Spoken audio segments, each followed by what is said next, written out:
Itu from abang. Hari ni 7 hari bulan 8 kita kat Genting.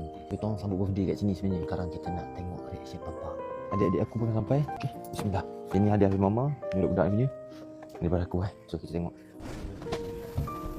Happy birthday to you. Happy birthday to you. Birthday to you. Okey, bah. Apa pergi ambil barang tadi? Tiba ada Grab rider tau. Bagi barang ni. First kali. Apa? Kita tengok dulu. Dan barang pertama, rider tu bagi bah. Okey, tunjuk sikit. Tunjuk. Ni betul tak saya papa ni? Sebab papa dia susah nak beli slipper. Slipper dekat ni, app Pinduoduo. Kau tahu tak? Yang viral sekarang. Viral dia beli kat situ. So kita bagi elok sikit. Nak bah? Bagi sikit bah, tengok. Alhamdulillahirabbil alamin. Hadza min fadli rabbi. Jom try. Tengok sikit. Okey. Cantik alhamdulillah, cantik awak. Untuk apa? Next item. Ada lagi kali kedua pula. Okey, Grab dari belakang bah. Okey bah. Ni daripada kau bertiga. Saya tinggal balik sekali. Ada je. Apa ni? Beli airport jeep.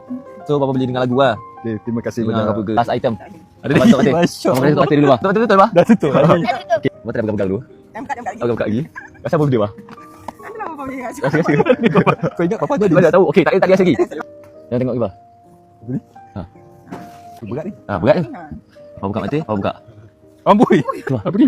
Bismillah. Bismillah bah. Dia dah buka tu. Masya Allah. Alhamdulillah. Tarik bah. Keluarkan. Nanti.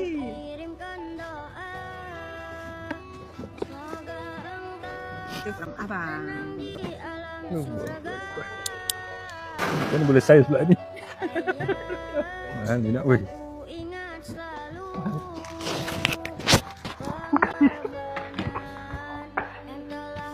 Okey tak bah? Lawak tak? Alhamdulillah awak. Sebab tahun lepas papa tak ada birthday.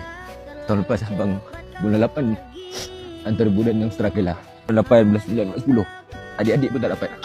Abang sebenarnya makan apa semua. Dan alhamdulillah pas abang balik umrah tahun ni lain. Allah bagi.